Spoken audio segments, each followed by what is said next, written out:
Hi అండి, welcome to my channel vibe with Virajitha. Thumbnail చూస్తే అర్థమయ్యే ఉంటుంది కదా. ఈ వీడియోలో నేను మటన్ కర్రీ విత్ గ్రేవీతో ఎలా ప్రిపేర్ చేయాలో షేర్ చేయాలనుకుంటున్నాను. చూసేయండి, రైస్లోకి రోటీలోకి ఇది పర్ఫెక్ట్గా ఉంటుంది.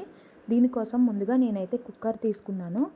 కుక్కర్లో కావలసినంత ఆయిల్ వేసుకున్న తర్వాత ఆయిల్ బాగా హీట్ అయిన తర్వాత సన్నగా చాప్ చేసుకుని పెట్టుకున్న ఆనియన్ పీసెస్ యాడ్ చేసుకోవాలి. ఆనియన్ పీసెస్ యాడ్ చేసుకున్న తర్వాత సాల్ట్ కూడా వేసుకోవాలి, సో దట్ ఆనియన్స్ అనేవి బాగా మగ్గుతాయి. సాల్ట్ వేసుకున్న తర్వాత గోల్డెన్ బ్రౌన్ కలర్ వచ్చేంత వరకు సాట్ చేసుకుని 4 గ్రీన్ మిర్చి కూడా యాడ్ చేసుకుని ఒకసారి అయితే కలిపేసుకోవాలండి. ఈలోపు అవి ఫ్రై అవుతూ ఉంటాయి. ఫ్రై అయ్యేలోపు ఒక మిక్సీ జార్ అయితే తీసుకుని మిక్సీలో 1 ఆనియన్ అలాగే ఒక మీడియం సైజ్ టొమాటో పీసెస్ కింద వేసుకుని, అలాగే ఇక్కడ ఎండు కొబ్బరి ఉన్న పర్లే, పచ్చి కొబ్బరి ఉన్న పర్లే, హాఫ్ వరకు పీసెస్ కింద వేసుకోవాలి. అలాగే జింజర్, గార్లిక్, ఒక గుప్పెడు కాజు, 4 to 5 రెడ్ మిర్చి, దాల్చిన చెక్క, ఒక 4 లవంగాలు, జీలకర్ర, కావాలంటే ధనియాలు కూడా వేసుకోవచ్చు, ధనియాల పౌడర్ కూడా యాడ్ చేసుకోవచ్చు. బాగా ధనియాల పౌడర్ కూడా యాడ్ చేసుకున్న తర్వాత బాగా పేస్ట్ చేసుకోవాలి. ఈలోపు ఆనియన్స్ అయితే ఫ్రై అయిపోయాయి. ఆనియన్స్ ఫ్రై అయిన తర్వాత పసుపు కూడా యాడ్ చేసుకుని ఒకసారి అయితే కలిపేసుకోవాలి. పసుపు యాడ్ చేసుకున్న తర్వాత బాగా క్లీన్ చేసి పెట్టుకున్న మటన్ పీసెస్ని కూడా యాడ్ చేసుకుని ముక్క గట్టి పడేంత వరకు ఆయిల్లో ఫ్రై అవనివ్వాలండి. ముందే వాటర్ అయితే యాడ్ చేయక్కర్లేదు బికాజ్ మటన్లో ఆల్రెడీ వాటర్ ఉంటుంది కాబట్టి ఆ వాటర్తోనే కుక్ అవనివ్వాలి. అవి ముక్క గట్టిపడిన తర్వాత కొంచెం సాల్ట్ స్ప్రింకిల్ చేసుకుని మళ్ళీ ఒకసారి అయితే కలిపేసుకోవాలి. ముక్క గట్టిపడిన తర్వాత పక్కన పేస్ట్ చేసి పెట్టుకుని మసాలా పేస్ట్ ఉంది కదా, అది కూడా యాడ్ చేసుకుని బాగా కలుపుకోవాలి.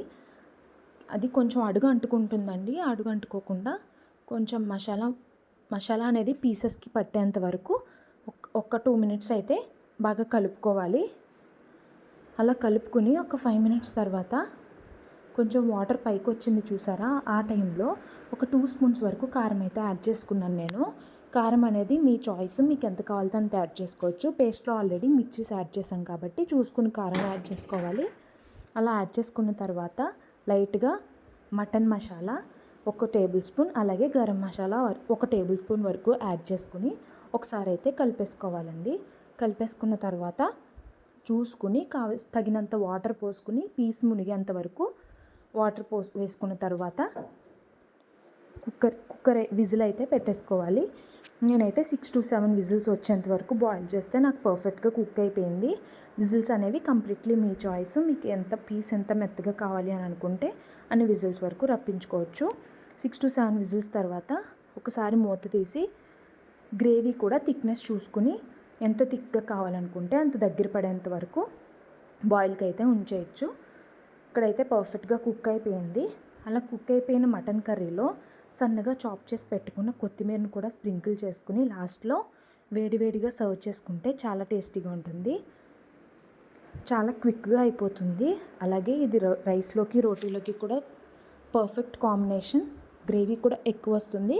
ఎవరైనా ట్రై చేయాలనుకుంటే ట్రై చేయండి. అలాగే వీడియో నచ్చితే లైక్ చేయండి, షేర్ చేయండి, అలాగే సబ్స్క్రైబ్ చేయడం మర్చిపోకండి. Thanks for watching. See you in the next video. Bye bye.